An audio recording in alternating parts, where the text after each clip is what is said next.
প্রথম পর্বে আপনারা শুনেছেন আমি কর্নেল হাসিনুর পর্যন্ত আসছি, যে কর্নেল হাসিনুর পর্যন্ত আমি আসছি প্রথম পর্বে। 5ই আগস্ট শেখ হাসিনা পতনে স্নাইপার রাইফেল কি ব্যবহার হয়েছিল? এত মানুষ যে হত্যাকাণ্ডের শিকার হয়েছিল, তাহলে এই স্নাইপার রাইফেলগুলো কারা ব্যবহার করেছিল? পার্ট 1-এ আমি বিস্তারিত বলেছি, তারপরে একটু ডিফিনিশন দিয়ে নিলাম যে ভারতের নর্থ নিউজ পত্রিকায় বাংলাদেশের একজন প্রখ্যাত সাংবাদিক এনায়েত কবির ধারাবাহিকভাবে লিখতেছেন। উনি অনুসন্ধানী সাংবাদিক, তদন্ত করে ওটার উপর ভিত্তি করেই আজকের এই আলোচনা। যে উনি বলেছেন যে সেনাবাহিনীর আর্টিলারি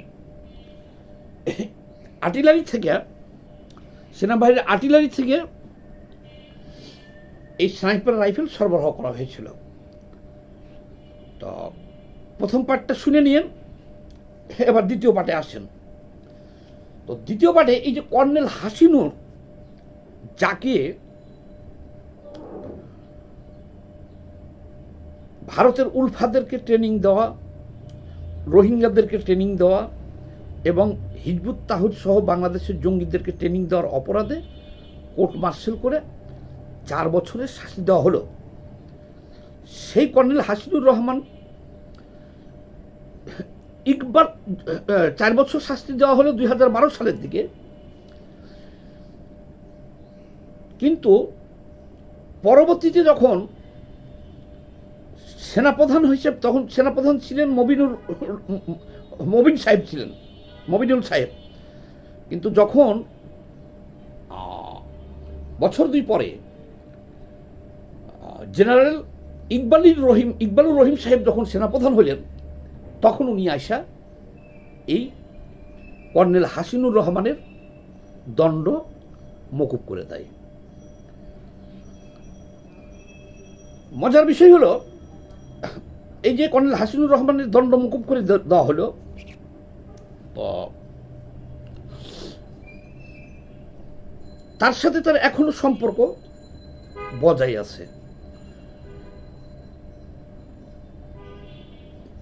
কিভাবে বজায় আছে আমি বলি। যুদ্ধ অপরাধীদের যে বিচার হচ্ছে, যে ট্রাইব্যুনালে হয়েছিল, তো 5ই আগস্টের পরে কিন্তু যে যুদ্ধ অপরাধীদের বিচার করার জন্য এই ট্রাইব্যুনাল গঠিত হয়েছিল, এই যুদ্ধ অপরাধীরাই ওই ট্রাইব্যুনালের নিয়ন্ত্রণ নাই জামায়াত নিয়ে। তারা আবার সেখানে আইন পরিবর্তন করে এই জুলাই অভ্যুত্থানের গণহত্যার বিচার শুরু করে, শেখ হাসিনার বিরুদ্ধে বা এই হত্যাকারীদের বিরুদ্ধে বিচার শুরু করে। তো দেখেন, সেইখানে এই যে ডিজিএফআই এর বেশ কিছু সদস্য যে এখন গ্রেপ্তার আছে, এদের বিরুদ্ধে সাক্ষী দিয়েছেন সেনাবাহিনী প্রধান তৎকালীন, এখন রিটায়ার্ড, এইখানে যায়া, এই আন্তর্জাতিক অপরাধ ট্রাইব্যুনালে যায়া, সেখানে তাকে সহযোগিতা করতে তার সাথে উপস্থিত ছিলেন এই কর্নেল হাসিনুর রহমান। এই নামটা বারবার আসতেছে কেন? এখানে উনি যেমন প্রকাশ্য বক্তব্য বিবৃতি দিয়ে বেড়াইতেছে, প্রচণ্ড ভারত বিরোধী বক্তব্য দিয়ে যাচ্ছে, এবং তার বিরুদ্ধেই অভিযোগ এগুলো যে ওনার বিরুদ্ধে কোর্ট মার্শাল পর্যন্ত হয়েছিল, যে উলফাদেরকে ট্রেনিং দেওয়ার কারণে। সেই উলফা হলো কারা? আমি একটু পিছনে যাই, আপনাদেরকে বলি। আপনারা জানেন 2001 থেকে 2005-এ যখন বিএনপি ক্ষমতায় ছিল, 10 ট্রাক অস্ত্র বিএনপি জামাত ক্ষমতায় যখন ছিল, তখন মতিউর রহমান নিজামী ছিলেন শিল্পমন্ত্রী। এই শিল্পঘাট জেটিতেই 10 ট্রাক অস্ত্র ধরা পড়েছিল। তখন স্বরাষ্ট্রমন্ত্রী ছিল বাবর সাহেব বিএনপির। আর বাংলাদেশে তখন অবস্থান করতেছিল পরেশ বড়ুয়া, উলফা নেতা পরেশ বড়ুয়া। তো তখন আসামের বা গুর্খার যে সমস্ত নেতারা, ভারত সরকার তাদেরকে বলে বিচ্ছিন্নতাবাদী, কারণ তারা ওই প্রদেশ স্বাধীনের জন্য তারা আন্দোলন করতেছে, সশস্ত্র আন্দোলন করতেছে তারা। তো সেই উলফার অনেক নেতা বাংলাদেশে ওই সময় অবস্থান নিয়েছিল। আর এই কর্নেল হাসিনুর তার টিম নিয়ে তাদেরকে ট্রেনিং দেওয়া হয়েছে, সেই তার বিরুদ্ধে সেই অভিযোগ, এবং সেই অভিযোগে তার বিরুদ্ধে তদন্ত করে প্রমাণিত হয়, কোর্ট মার্শাল হইয়া তার সাজা হয়েছিল। আচ্ছা, আমাদের মূল আলোচনাটা হলো স্নাইপার রাইফেল এবং শেখ হাসিনার যে পতন হলো সেইখানে যাব আলোচনাটা নিয়ে। আচ্ছা, আরেকজন দেখেন মেজর জিয়া। এই মেজর জিয়া কিন্তু আবার সেই সেক্টর কমান্ডার মেজর জিয়া না, বিএনপি প্রতিষ্ঠাতা না, এখন রিসেন্টলি একজন মেজর জিয়া সে চাকরি থেকে আত্মগোপনে ছিল, পলাতক ছিল, সেনাবাহিনীতে চাকরি করত। তো তাকে হন্য হয়ে খুঁজেছে গোয়েন্দা সংস্থা।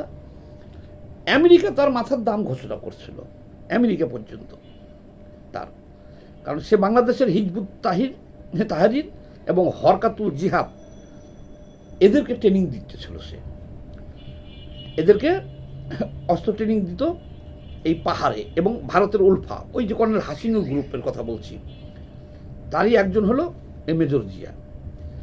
তো তার জন্য তো বাংলাদেশ সরকার হন্য হয়ে খুঁজছে তাকে, আর আমেরিকার থেকেও তার মাথার দাম ঘোষণা করা হয়েছিল। তাকেও দেখা গেছে 5ই আগস্টের পরে ওপেন হয়েছে আসছে, এবং তার বিরুদ্ধেও সেই অভিযোগ যে সে স্নাইপার রাইফেল ব্যবহার করেছে। এই রিপোর্টগুলো বিস্তারিত আসছে। অনুসন্ধানী সাংবাদিক এনায়েতুল কবির সাহেব লিখেছেন ভারতের নর্থ নিউজ পত্রিকায়। 3টা পর্ব ওখানে লেখা হয়েছে, বাকিগুলো লেখা চলবে। তাহলে এখন আরও কিছু কথা বলি। যেমন আরও কিছু ঘটনা ঘটছে। তো 2001 থেকে 2005, তারপরে তো 10টা অস্ত্র ধরা পড়লো, তারপরে দেশে 111 আসলো, তারপরে স্বভাবত কারণেই কিন্তু আর ওদেরকে ওই ভারতের ওই গ্রুপকে ট্রেনিং দেওয়া যায় নাই। কারণ 2009-এ যখন আওয়ামী লীগ সরকার ক্ষমতায় চলে আসে, এই জন্য শেখ হাসিনা মাঝে মধ্যে বলছে যে আমি ভারতকে যা দিয়েছি অন্য কেউ দিতে পারবে না। অর্থাৎ বাংলাদেশের মাটি ব্যবহার করে ভারত যে অভিযোগ করে যে তাদের 7 সিস্টার খেয়ে দেওয়ার জন্য বিচ্ছিন্নতাবাদীদের সহযোগিতা করা হচ্ছে বা জঙ্গিদের সহযোগিতা করা হচ্ছে পাকিস্তানি, সেটাকে শেখ হাসিনা নির্মূল করেছিলেন। আর যারা ট্রেনিং দিয়েছিলেন এই তাদের বিচার করেছিলেন, এই তারাই হলো এরা কর্নেল, আরও আছিল হাসান সরওয়ার্দী, তারপরে এই যে কর্নেল হাসিনুর, মেজর জিয়া, এনারা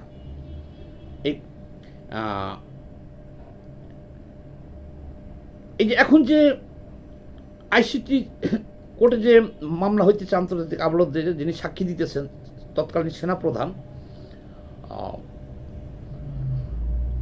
উনিও কিন্তু, উনি আর হাসান সোহরাওয়ার্দী এনারা কিন্তু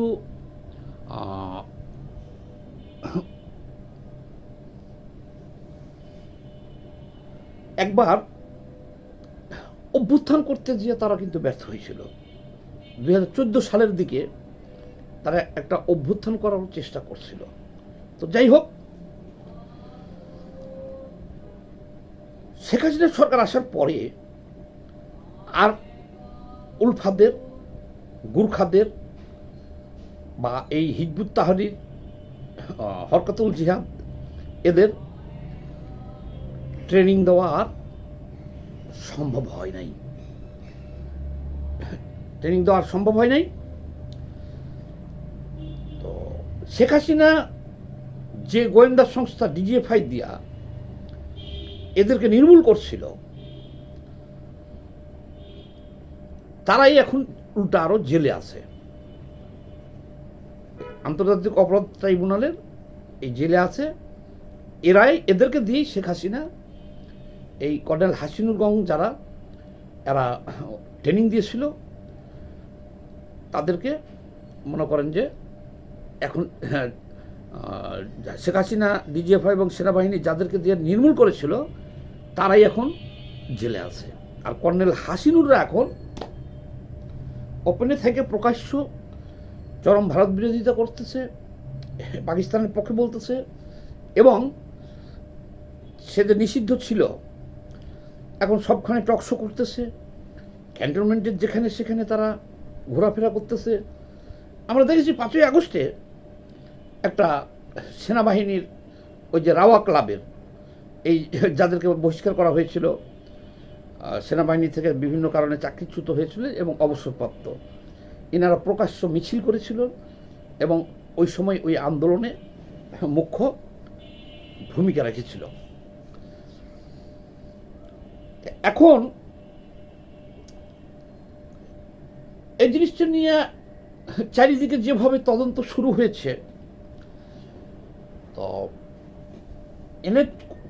এনায়েত কবির ওনার প্রতিবেদনে পুঙ্খানুপুঙ্খানু যা কিছু লেখছে, এটাতে মোটামুটি,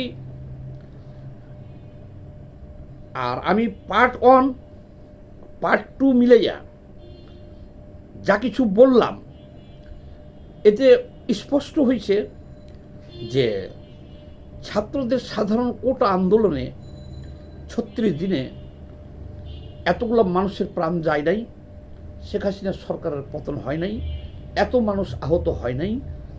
এটা এই পরিকল্পিতভাবে স্নাইপার রাইফেল দিয়া এটাকে সশস্ত্র করা হয়েছে আন্দোলনটাকে। দেখেন, বৈষম্যবিরোধী ছাত্র আন্দোলনের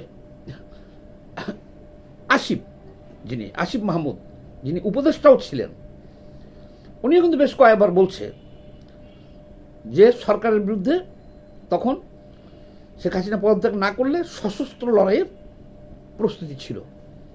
তাহলে এতেই বোঝা যায় যে এই অস্ত্রগুলা, এই স্নাইপার রাইফেলগুলা কোথা থেকে আসছে। এটা স্পষ্টভাবে এনায়েত কবির বলেছেন যে এটা 2টা সোর্সের কথা উনি বলেছেন, যে পাকিস্তান থেকে আনা হয়েছে, আর আরেকটা সোর্স উনি বলছেন যে বাংলাদেশের সেনাবাহিনীর আর্টিলারি কোরের কাছে এই অস্ত্র ছিল। এগুলোই ব্যবহৃত হয়েছে 5ই আগস্টে। তো যেহেতু দেখেন শেখ হাসিনা সরকারের যে পতন হবে, এরকম কোনো আন্দোলন কিন্তু বাংলাদেশের আমরা সকল রাজনৈতিক দলগুলো গড়ে তুলতে পারি নাই। সবাই বেহুশ ছিল, এক প্রকার হতাশ ছিল যে 2024-এর আন্দোলনে পরে যখন সরকার গঠন করে ফেললো, আমি আর ডামি নির্বাচন করে মোটামুটি ধরেই নিয়েছিলাম আমরা যে 5 বছর ক্ষমতায় থাকবে। কিন্তু সরকারের বিরুদ্ধে এই যে বৈষম্য বিরোধী ছাত্র আন্দোলনের নেতাদের এই একটা অহিংস ছোট্ট একটা আন্দোলন, সেই আন্দোলনটাকে এইভাবে সশস্ত্র করে এই যা ঘটার মেসাকার সব ঘটছে। এখন ঘটনা হলো যে সেনাবাহিনীর ভিতরে থেকে কি একটা কু হয়েছে। কারণ আন্দোলনকারীদের কাছে কিন্তু মুহূর্তে মুহূর্তে আন্দোলনটা তো এইভাবে জমকে উঠতো না। শেখ হাসিনা চাইছে এই সেনাবাহিনী নামাইয়া এই আন্দোলন দমন করতে, কিন্তু আগস্টের শুরু থেকেই সেনাবাহিনী থেকে বিভিন্ন আন্দোলনকারীদের অভয় দেওয়া হয়েছে যে সেনাবাহিনী জনগণের বিরুদ্ধে যাইব না, তোমরা আন্দোলন চালিয়ে দাও। বিশেষ করে রাওয়া ক্লাবের যারা সাবেক সেনাবাহিনীর কর্মকর্তা যারা আছে রিটায়ার্ড, সেখান থেকে নিয়মিত বিভিন্ন আন্দোলনকারী বা বিভিন্ন রাজনৈতিক দলদের সাথে, বৈষম্যবিরোধী ছাত্র আন্দোলনের সাথে যোগাযোগ করতেছে, বলতেছে সেনাবাহিনী তোমাদের বিরুদ্ধে যাবে না, তোমরা চালায় যাও। আর এটা ঠিক, সেনাবাহিনী যদি ঠিক থাকতো, সরকারের পক্ষে থাকতো, তাহলে কিন্তু এই সেনাবাহিনী যদি সরকারের পক্ষে থাকতো, তাহলে কিন্তু এইভাবে ওপেন, এই যাদের কথা বললাম, স্নাইপার রাইফেল নিয়ে তো তারা মাঠে থাকতে পারতো না।